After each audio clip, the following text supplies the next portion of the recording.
Ирээдүйн эзэдийг бид хүүхдүүд гэж ярьдаг.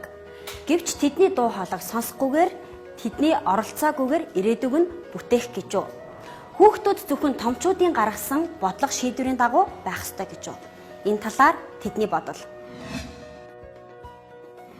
Одоо яг энэ хот, энэ улсад ирээдүйд бид нар амьдран. Тийм болохоор бид нар өөрсдөө хогслэр энэ хотыг бүтээх ёстой. Яг ганцаараа янз бүрийн юм хийгээд яг ганцаараа ингээд хилээд явах юм бол ер нь хөгөөст хүрэх магадлал айгүй маш бага байдаг. Хүүхдүүд ингээд зөвхөн ингээ үннийг хэлдэг болохоор одоо ингээд тэгээ шийдвэр гаргах гэдэг их сайнаар нөлөөлнө гэж бодож байгаа. Хууль тогтоох төрийн эрх барих дээд байгууллага улсын их хурлын хувьд иргэн бүрийнхээ дуу хоолойг сонсож тэдний оролцоог нэмэгдүүлэх нь чухал үүрэг байдаг үлээ.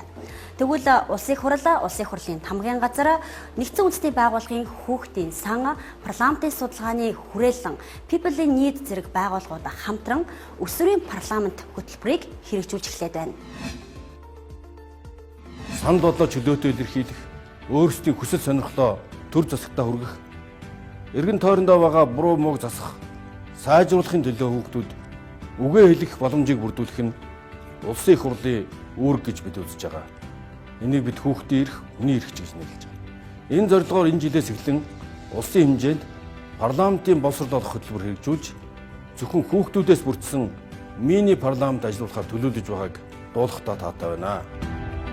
Хайрт хүүхдүүдээ, залуучуудаа, та нар бол Монгол орны маргаашийг бүтээх, эх орноо хөгжил түвшний гэгээн замд хөтлөх эзэдэн юм аа. Та нарын дунд ирээдүйн эрдэмтэд, мэрэгд, дэлхийн од усан тамирчид, урлаг соёлын алдартнууд бий.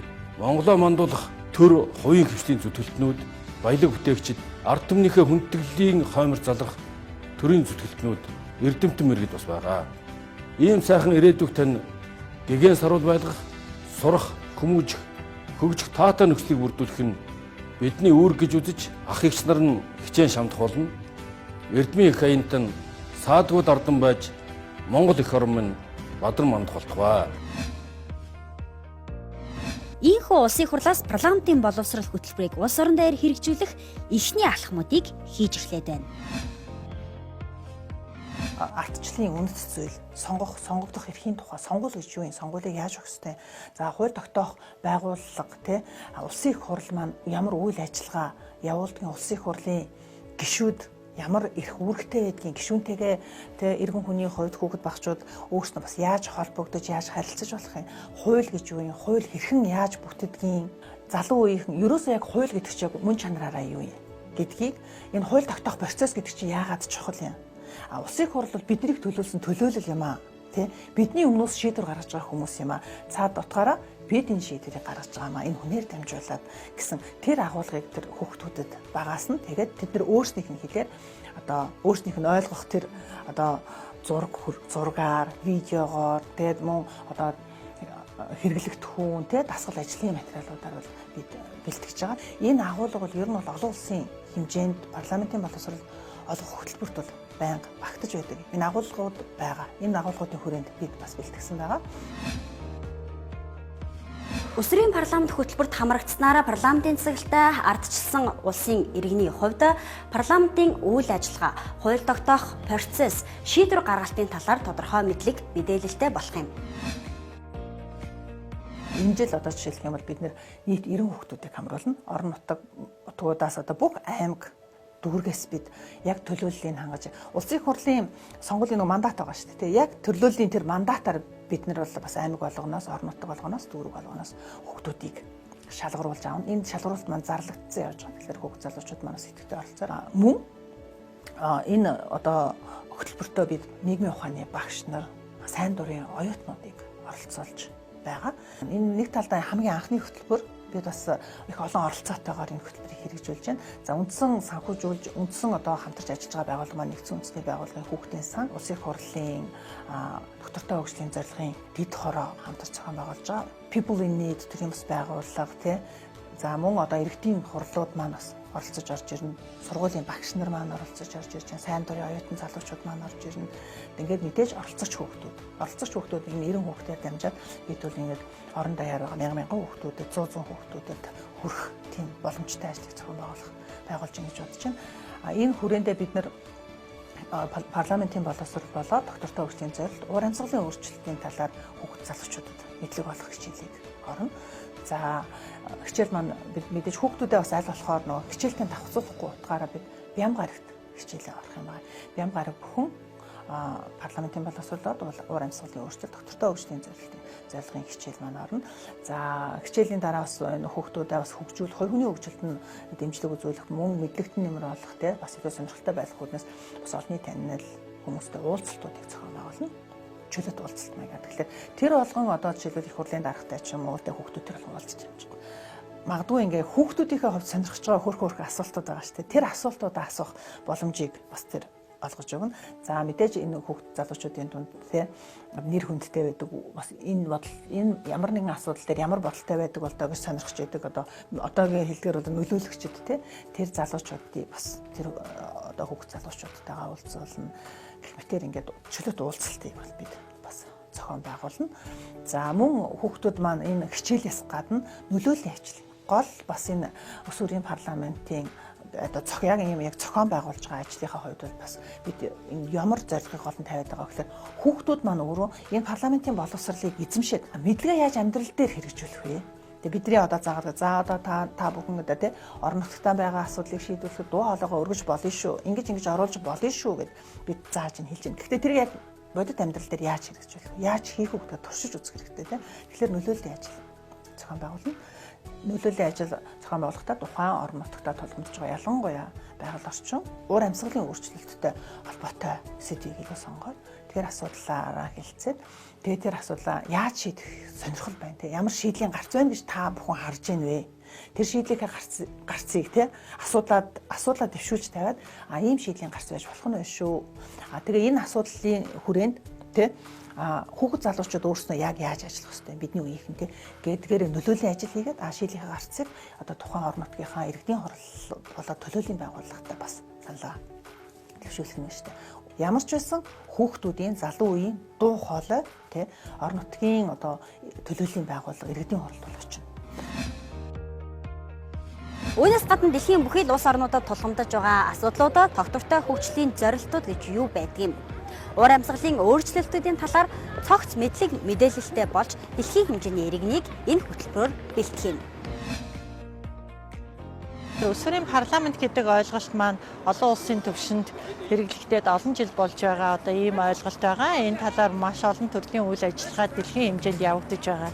За эцсийн зорилго нь юу вэ гэхээр ер нь бодлого шийдвэр одоо томчууд бидний хийж байгаа үйл ажиллагаа хэрэгжүүлж байгаа арга хэмжээнд хүүхдийн дуу хоолойг хүргэх, хүүхдүүдээ сонсох, ялангуяа хүүхдийн өөрийнх нь эрүүл мэнд сайн сайхан байдал, хөгжил, боловсрол, хоол тэжээлгээд эдгээр асуудлуудад нөлөөлж байгаа асуудлуудын талаар тэднийг сонсох нь зүйтэй гэж үтсэн учраас одоо энийг санаачлан хэрэгжүүлж байдаг юм байна. За тухайлбал уур амьсгалын өөрчлөлт маань хамгийн их нөлөөлж байгаа, энэ нөлөөнд автаж байгаа, энэ нөлөө нь маш удаан хугацаагаар амьдралын туршид нөлөөлөх энэ одоо үзэгдэл яг хүүхдийн хувьд байгаа юм л да. Өнөөдрийн бидний жоохон хүүхдүүд, бага настай хүүхдүүд, цэцэрлэгт явж байгаа хүүхдүүд, сургуульд явж байгаа хүүхдүүд маань 50, 60, 70, 80 жил бараг эннийхээ үр нөлөөг үзэх гээд байна л да. Эрүүл мэндийн хувьд тохирч магадгүй байна, хөгжил нь хоцрогдож магадгүй байна, боловсрол эзэмшигт нь нөлөөлж магадгүй байна. За магадгүй бол явсаар байгаад энэ маань хэд наслахтан ч ихэртэл нөлөөлмөр байна. Тэгэхээр бид нэр өөрийнхөө залгамжийг явуулсан хүүхдүүдээ урт наслаасаа удаан жаргасаа л гэж хүсэж байгаа. Үүнийхэн төлөө бид амьдралын орчныг нь сайн байлгах хэрэгтэй байна. Энэ амьдралын орчингийн хамгийн гол зүйл бол яа харахгүй байгаль орчин өөрөө юм байгаа. Экосистемийн энэ сайхан үйлчилгээг авдаг. Энэ одоо сайхан байгаль, эрүүл орчин за тэгэл уул ус, ургамал, уух уснасаа бид сайхан амьдралаа хөгжүүлж ингэж амьдрах хэрэгтэй байдаг. Гэтэл хүүхдүүд маань ямар орчинд амьдарч байгаагаа өөрсдөө айгүй сайн мэдэрч байдаг. Энэ талаараа бас ярьдаг, хэлдэг, бас энийгээ өөрчлөх юмсан, сайхан болгох юмсан гэж оролцдог. Үүнийгээ бид нэр хүргэхийн тулд энэ Улс орны парламент гэдэг энэ одоо ийм системтэй, ийм бүтцийг бий болгоод явал зүйтэй юм уу гэж бодож байгаа юм л да. Улс орны парламент хөтөлбөрт миний хувьд бол уур амьсгалын өөрчлөлтийн тухай хүүхдүүдэд ярьж өгнө. За уур амьсгалын өөрчлөлтийн тухай яагаад ярих хэрэгтэй болж байгаа гэхээр зэрэг уур амьсгалын өөрчлөлт бол одоо дэлхийн нийтийг хамарсан даяар глобал асуудал. манай Монголын хүүхдүүд нэгдүгürt Монгол улсын иргэн болохын хувьд, дэлхийн нэг иргэн болохын хувьд дэлхийн нийтийг хамарсан асуудлыг эхлээд таньсан мэдсэн байх хэрэгтэй. За тэгээд миний лекцүүдийн онцлог гэвэл ерөнхийдөө бол яг энэ хүүхдүүдийн насныхаа онцлог тохирсон хэлбэрээр ярьж өгнө. За уур амьсгалын өөрчлөлт яагаад болоод байгаа тухай ярина. Уур амьсгалын өөрчлөлт болж ийн гэхээр хүүхдүүд одоогийн байдлаар тэгээд тэр нь одоо сүртэй юм юу байгаа бэ гэж ойлгоод авах шиг байгаа. За дэлхийн дундаж температур одоо юу гэдгийг одоо 1 градусаар 2 градусаар 3 градусаар нэмэгдлээ энэ төр гэж ярих юм бол за 1 2 3 градусын ялгаа ер нь ямар ялгаатай юм бэ? Би гадаа 25 градус байх, 27 градус байх надад ямар ч хамаагүй гэж бодож болох юм. Гэтэл энэ бяцхан градусын өөрчлөлт бол манай дэлхийн нийтийн амьдралд ганц хүний амьдралд биш одоо манай дэлхийд ирж байгаа бүх амьд организмын оршин тогтоход бүр аюул занал учруулах үр дагавар авчрах гэдэг юм л да. За ийм учраас дэлхийн уур амьсгал өөрчлөгдөж байна гэдэг бол дэлхийн хүн бүрийн одоо ойлгох ёстой асуудал гэдгийг хүүхдүүдэд ойлгож өгнө. Тэгэхдээ хамгийн энгийнээр за уур амьсгал бол одоо байглаас угаасаа өөрчлөгцөөр ирсэн. Гэхдээ хүн төрөлхтнөөс болоод сүүлийн хэдэн жил тэр тусмаа сүүлийн нэг 2 300-д бол хүн төрөлхтний үйл ажиллагааны буруу үйл ажиллагаанаас болоод бүр огцом нэмэгдээд байгаа. За тэгвэл уур амьсгалын өөрчлөлтөд яваад ах юм бол ер нь яах юм бэ? Бид нар яах юм гэдэг дээр хүүхдүүдийн анхаарлыг аваачна. За тийм учраас энэ талаараа ингээд тайлбарлахын зэрэгцээгээр уур амьсгалын өөрчлөлтийг нөхцөлдүүлж байгаа хүчин зүйлүүд тэр нь ихэнх нь хүний үйл ажиллагаанаас одоо үүсэлтэй байгаа учраас тэгвэл уур амьсгалын өөрчлөлтөд одоо сааруулахын тулд хүн бүр хүүхэд болгон өөрөөсөө яаж эхэлж болох тухай ярина. За цаашлах юм бол хүүхдүүд өөрөө тэрийг мэдээд зогсохгүй оролцоотой бусад хүмүүстэй нөлөөлөх маш их чухал байгаа юм. За яагаад гэвэл ер нь аливаа нийгмийн харилцаанд одоо оролцох идэвхтэй хүүхдүүд бол одоо өөрийнхөө олж авсан мэдлэгээ бусдад түгээдэг. Аав ээжтэй, найз нөхөдтэй, сургуулийнхаа хүүхдүүдэд, ангийнхаа хүүхдүүдэд, орон нутгийнхаа одоо ард хүмүүст ингэж түгээгээд тэгээд цаашлах юм бол манай сум орон нутгийн онцлог юу вэ? Бид нар уур амьсгалын өөрчлөлтийг одоо сааруулахын тулд өөрсдөөсөө юу ихэлж болох нь вэ? Гэтэл өөр аймгийн хөрш зэрэглэдэг сумын хүүхдүүд юу хийж байна тийм ээ. Тэгэхээр зэрэг Монгол орны одоо өнцөг болон бүрээс ирэх гэж байгаа энэ хүүхдүүдэд одоо нэг газрын асуудал арай өөр байж болно. Нэг газарт нь үлгэрчжээ болоход сайхан ажлууд байж болно тийм. Тэгэхээр тэр болгоныг нэгдүгürt хоорондоо солилцох. Хоёрдугаарт уур амьсгалын өөрчлөлт чинь нөгөө дэлхийн нийтийг хамарсан асуудал учраас дэлхийн хэмжээнд хүмүүс юу хийж байна? Миний үе тэнгийн өсвөр үеийнхэн залуучууд нийлээд юу хийж байна? За улс орнуудын төрийн тэргүүнүүд бүгдөө нийлж агаад глобал асуудал учраас бүгдөө нийлж агаад ямар тохиролцоонд хүрсэн бэ? За доктортой хөгжил гэж ярьдаг болсон. Доктортой хөгжлийн зорилт гэдэг. Тэр нь хинт хэрэгтэй юу болоод ийм юм хийвэ? Яагаад төрийн тэргүүнүүд хүртэл бүгдөө нийлж оролцож агаад одоо улс орн болгоны үүрэг хөрөөлийг тэнд ярилцваа, тийм ээ? Гэх мэтчлэнгийн зөвлөдүүдийг эхлээд хүүхдүүд ойлгоод ирэхээр зэрэг нэгдүгürt өөрөөсөө эхэлнэ. Өөрийнхөө мэдж байгаа мийг бусдад түгээн, өөрийнхөө сайн туршлагыг буцаагаад нийлүүлээд энэ парламентаараа дамжуулаад хэлэлцэн ярилцсан олон улсын санаа саналчлахад оролцсноо гэж би бодож байгаа. Хүмүүс нэгдүгээрт мэдлэгтэй болъё, хоёрдугаар бусад хүмүүс юу хийж байгааг мэдээ, гуравдугаарт өөрийнхөө одоо сайхан ямиг бас бусдад түгээе. Тийм болохоор манай Монгол хүүхдүүд даяар шижчиг, дангаар шижчиг амьдрах ерөн үе цаг үед ирсэн гэдгийг би бас хүүхдүүдтэй ойлгох үтнээс энэ уур амьсгалын өөрчлөлт түүний үр дагавар түүнийг сааруулахад юу их хэвээр хүүхдүүд ганцаараа юу хийж болох вэ? Оролцоонд тулгуурлаж юу хийж болох вэ? Монгол улсынхаа хэмжээнд юу хийж болох вэ? Дэлхийн нийтийн хэмжээнд юу хийж болох вэ гэдэг ийм агуулгатайгаар ийм хичээл орох гэж байгаа. Шинэ санал санаачлага гаргах, бүтээлч байдал хувь хүний хөгжлийг дээшлүүлэх, манлайлалаа нэмэгдүүлж, найз нөхөд эргэн тойрныхондоо эерэг хандлагад уриалгах. Уур амьсгалын өөрчлөлт байгаль орчны талаар орон нутагтаа нөлөөллийн ажлууд хийх боломжоор хангаж байгаа нь энэ хөтөлбөрийн нэг онцлог юм. Баг болоод хамтдаа төсөл хөтөлбөр хэрэгжүүлэх нэгдсэн үндэсний байгууллагын хүүхдийн сангаас бас энэ үний санхүүжилтүүдийг хийнэ гэж байгаа. Гарахад хөдөө орон нутгийн хүүхдүүд бол илүү их цөлжилттэй холбоотой унтны усыг хамгаалах юм жижиг хэмжээний төсөл хөтөлбөрүүдийг санаачлан хэрэгжүүлэх сонирхолтой байх шиг байна.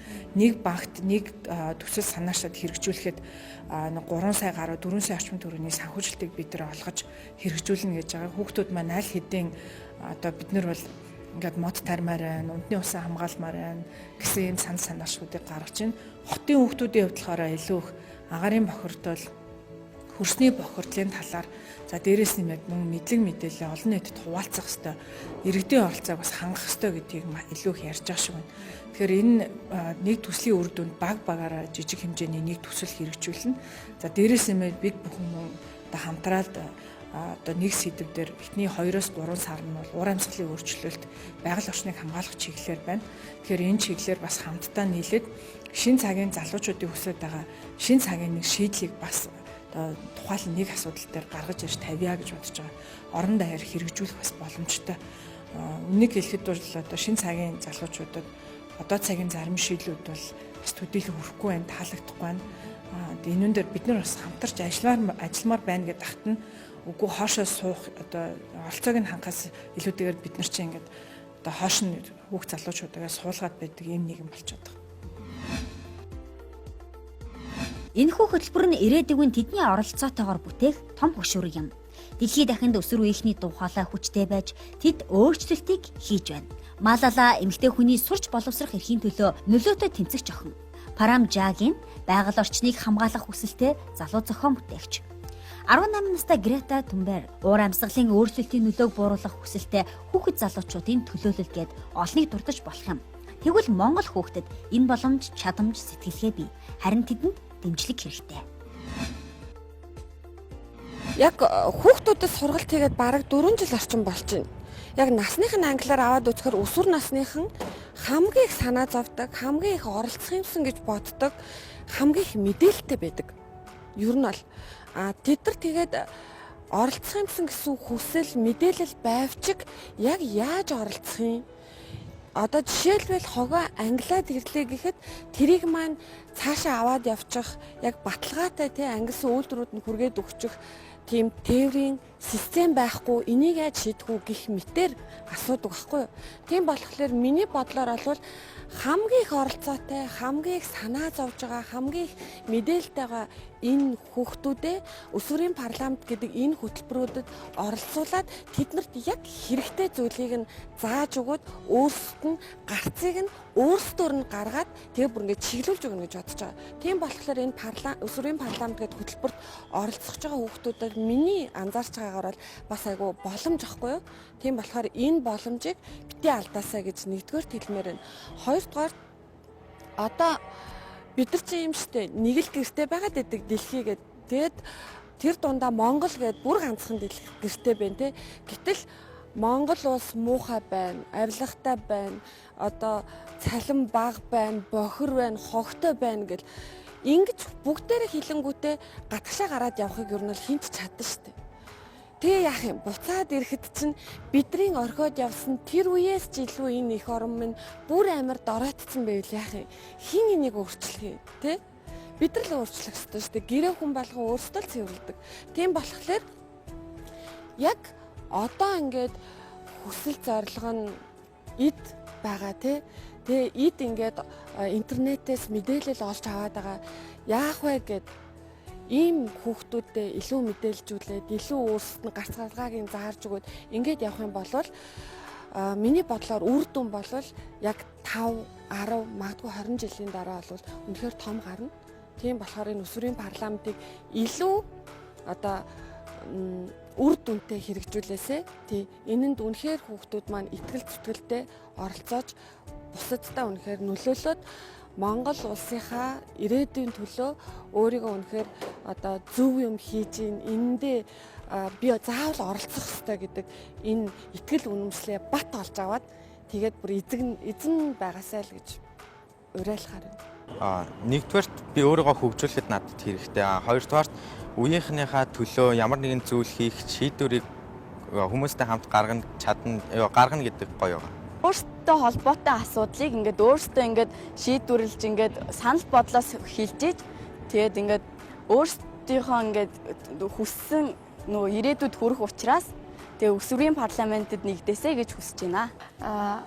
Одоо ер нь ингээ хүүхдүүд яг ганцаараа яг дотроо бодоод өнгөрөх биш. Яг хоорондоо хамтран нэгдээд яг санаа бодлоо чөлөөтэй илэрхийлээд хуваалцаад за ингэсний үр дүнд яг эвлэлдэн нэгдээд за бусад бүх орнуудад яг хүүхдүүдийн дуу хоолойг сонсоод за тэрнийг авч хэрэгжүүлж үзээд бодолцоод за тэгвэл энэ нь яг болох юм байна, энэ нь болохгүй юм байна гэж авч үзсний үндсэн дээр янз бүрийн шийдвэрийг гаргадаг байгаа. Тэгвэл манай Монгол улсад ч гэсэндээ хүүхдүүд маань хоорондоо нэгдээд за тэгээ төр засагтаа болон бусад хүмүүст яг дуу хоолойгоо хүргээд яг тодорхой өөрсдийнхөө яг байр суурийг илэрхийлэх хэрэгтэй гэж хэлмээр байна.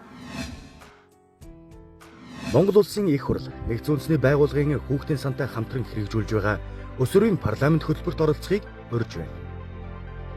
Өсвөрийн парламент хөтөлбөрийн зорилго нь юу вэ? Парламентын боловсрол олгох үйл ажиллагаагаар дамжуулан Монгол орны өнцөг булан бүрт байгаа хүүхэд залуусыг нэгтгэх, тэдний дуу хоолой оролцоог шийдвэр гаргах төвшөнд хүргэх. Өсвөр үеийнхнийг нийгэмдээ эргээр нөлөөлж, байгаль орчиндөө ээлтэй, нээлттэй сэтгэлгээтэй, хариуцлагатай идэвхтэй дэлхийн иргэн болгож төлөвшүүлэх. Өсвөрийн парламентаас юуг сурч мэдэх вэ? Парламентын боловсрол, хууль боловсруулах явцуулан уур амьсгалын өөрчлөлтийн талаар цахим хичээлээр мэдлэг мэдээлэл олж авна. Үеийнхэнтэйгээ санал бодлоо солилцож, агаар ажиллаж, орон нутагтаа нөлөөллийн ажлууд хийн. Өсвөрийн парламентын нэгдсэн чуулганыг 2022 оны 3 дугаар сард төрийн ордонд зохион байгуулахаар төлөвлөж байна. Хэн хэрхэн хамрагдах боломжтой вэ?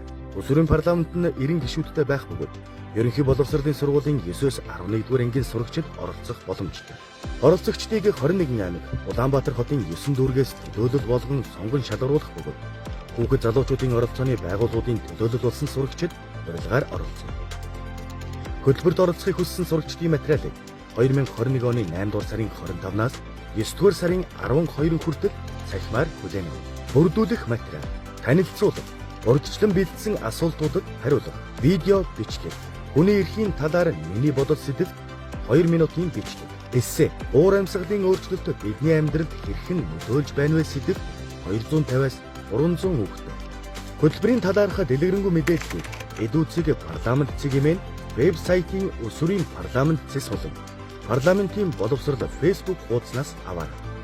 Харилцагчны дугаар 89 тэгтэг 66 88 99 тэг3 99 96. Өсвөрийн парламент хөтөлбөрт оролцохыг урьж байна. Энэ удаагийн нэвтрүүлгээр бид өсвөрийн парламент хөтөлбөрийн талаар танд танилцууллаа. Илүү дэлгэрэнгүй мэдээллийг эдүүцэг парламент цэгийн сайтаас аваарай. Сайн байцгаана уу? Намайг Жамсран гэдэг. Бид 48 дугаар сургуулийн 11-ийн Б ангид суралцдаг. Өсвөрийн насныхны дуу хоолойг сонсож нийгмийн итгэх харилцааг нэмэгдүүлэх зорилготой өсвөрийн парламент хөтөлбөр хэрэгжиж эхэлсэнд баяртай байна. Дэлхийд дахна уур амьсгалын өөрчлөлт, доктортой хөгжлийн зорилтууд гээд энэ бүх одоо том хөгжлийн зорилтуудыг биелүүлэхэд иргэдийн оролцоо маш чухал байдаг. Ялангуяа Монгол улс шиг хүн ам маш залуухан одоо улс орны хувьд залуучуудыг багаас нь уур амьсгалын өөрчлөлт, байгаль орчиндөө ээлтэй амьдрах, байгаль орчноо хамгаалах, мэдлэг мэдээлэл өгөх хамгийн чухал. Шинэ үеийн залуучууд ямар өнөөдөр шийдэл хүлээж байгаа орон нутгийн хүмүүсээс зарим нот тарих, ус одоо булгаа хамгаалах, хотын залуучуудын хувьд хөрсний бохирдол, агаарын бохирдол гэх мэтчлэн харж байгаа өнцгөн бас өөр нь, шийдэл нь бас өөр нь. Намайг Ууганбаатарын Аны Үжин гэдэг Говьалтай аймагт амьдардаг. Парламентын боловсрол олгох өсвөрийн парламент хөтөлбөрт хамрагдаж, өөрийн дуу хоолойгоо нийгэмд хүргэж, оролцох эрхээ эдэлж боломжийг бүү алтаарай гэж хэлмээр байна. Чи хаач байсан цахимаар хичээлээ үзэж, сурч мэдсэн зүйлээ орон нутагтаа үйлдэл болгож гаргах нь хамгийн гоё давуу тал юм шүү. Сурагчид та бүгдийг өсвөрийн парламент 2021 хөтөлбөрт хамрагдахыг уриалж байна. Олж авсан мэдлэг мэдээлэл дээрээ суурилж, сургууль үе тэнгийнхэн орон нутагтаа нөлөөллийн арга хэмжээ зохион байгуулах боломжтой юм аа. За тэгэхээр энэ дэлхий дээр ер нь бол 200 гаруй улс байгаа тий.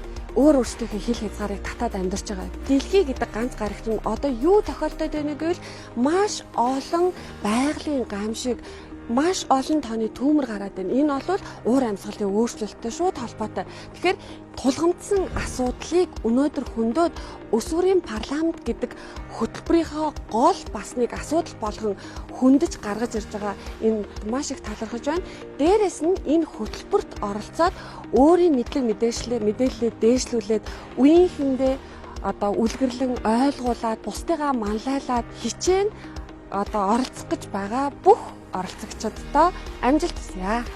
Дэлхийн улс орнуудад өсвөрийн парламент бол маш их байдаг. Өсвөрийн парламент, залуучуудын парламент гэдэг байдаг. Энэ бол хүүхд залуучуудыг хариуцлагатай, идэвхтэй нийгмийн өнөөдөр иргэн болгож төлөвшүүлэх, хүүхд залуучуудынхаа оролцоог хангах, дуу хоолойг нь сонсох ийм зорилготой төсөл болж хэрэгжиж байгаамаа. Тиймээс энэ хөтөлбөрт хүүхд залуучуудаа идэвхтэй оролцохыг уриалж байна. Хөтөлбөрийн талаарх дэлгэрэнгүй мэдээллийг эдүүцэг парламент цэгийн вебсайтын өсвөрийн парламент цэс болон парламентын боловсрол Facebook хуудаснаас аваарай.